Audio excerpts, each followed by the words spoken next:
अस्सलाम वालेकुम नाज़रीन, खुदा ताला ने कुरान करीम को सूरह नहल में तिबियानन लिकुल्लि शैइन करार दिया है। यानी कुरान करीम में एक ऐसी अज़ीमुश्शान इल्हामी किताब है जो हर चीज़ की वजाहत वाज़ेह तौर पर करती है। फिर एक मौका पर कुरान करीम सूरह बकरा में चैलेंज भी करता है, फ़ातू बेसूरतिम मिन मिस्लिही, यानी कुरान करीम जैसी कोई एक सूरत ही ला कर दिखा दो। वजूद कायनात से मुतल्लिक़ असरे हाज़र के साइंसदानों ने बेशुमार नज़रियात और तजुर्बात किए। बेशुमार सालों की मेहनतों के बाद एक नज़रिए पर पहुँचे, मगर कुरान करीम का चैलेंज है, हर बात को खोल खोल कर बयान करता है। आइए देखते हैं कुरान करीम और जदीद साइंस वजूद कायनात से मुतल्लिक़ क्या कहते हैं। नाज़रीन, एस्ट्रोनॉमिस्ट्स, जिनको हम फ़ल्की तबीयात के माहिरीन भी कहते हैं, उनके नज़रिए के मुताबिक इब्तदा में ये सारी कायनात एक बड़ी कमियत की शक्ल में थी, यानी एक बहुत बड़ा मैस था जिसे प्राइमरी नेब्यूला भी कहते हैं। फिर एक अजीम धमाका हुआ, उसके बाद ये कहकशाओं की शक्ल में ज़ाहिर हुई और कहकशाएँ तकसीम होकर सितारों, सैयारों, सूरज, चाँद और ज़मीन वग़ैरह की सूरत में मार्ज़ वजूद में आए। इस थ्योरी को साइंसदान बिग बैंग थ्योरी कहते हैं।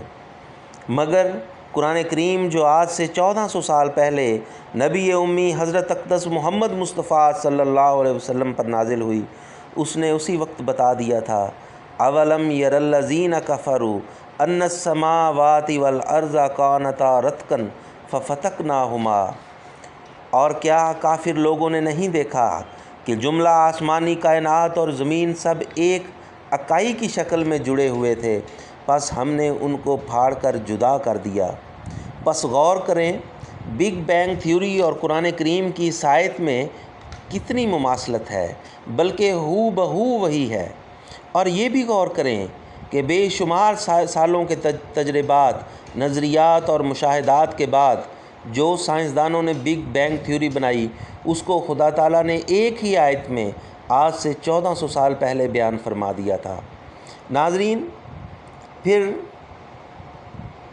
कायनात के फैलाव से मुतल्लिक़ एक नज़रिया था जिसको स्टैटिक यूनिवर्स मॉडल कहते हैं। ये नज़रिया ये था कि कायनात ना फैल रही है ना सिकुड़ रही है, बल्कि जिस तरह थी उसी तरह ही है। गो एल्बर्ट आइंस्टाइन इस नज़रिए का मुखालिफ था, मगर चूँकि आम तौर पर स्टैटिक यूनिवर्स मॉडल माना जाता था, इसलिए उसने अपने नज़रिए का प्रचार नहीं किया।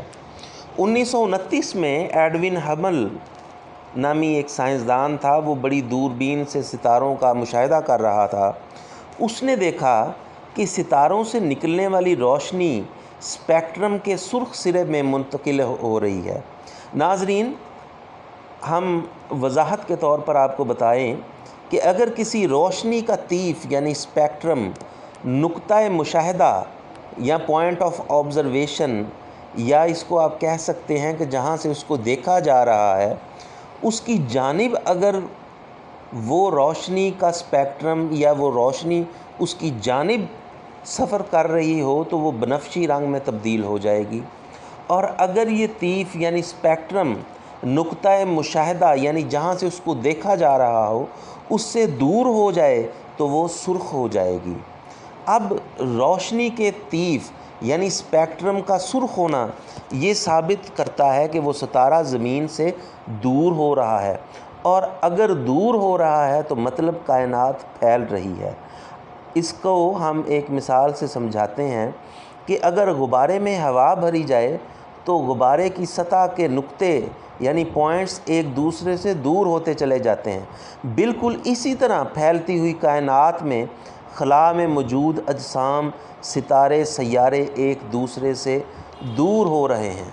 मगर कुरान करीम ने आज से 1400 साल पहले बता दिया था, वस्समा बनैनाहा बिअयदिन व इन्ना लमूसिऊन, और आसमानी कायनात को हमने बड़ी कुव्वत के ज़रिए से बनाया और यकीनन हम इस कायनात को वुसअत और फैलाव देते चले जा रहे हैं।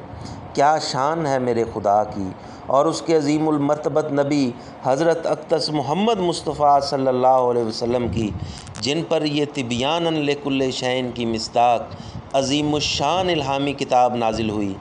ناظرین، ہم قرآن کریم اور جدید سائنس کے عنوان پر مزید ویڈیو بھی لے کر آتے رہیں گے، مگر آپ سے گزارش ہے ویڈیو کو لائک اور چینل کو سبسکرائب ضرور کر دیا کریں۔ اس سے آپ کا کوئی نقصان نہیں ہوگا، مگر یہ بات ضرور ہے کہ ہماری حوصلہ افزائی ہوگی۔ جزاکم اللہ۔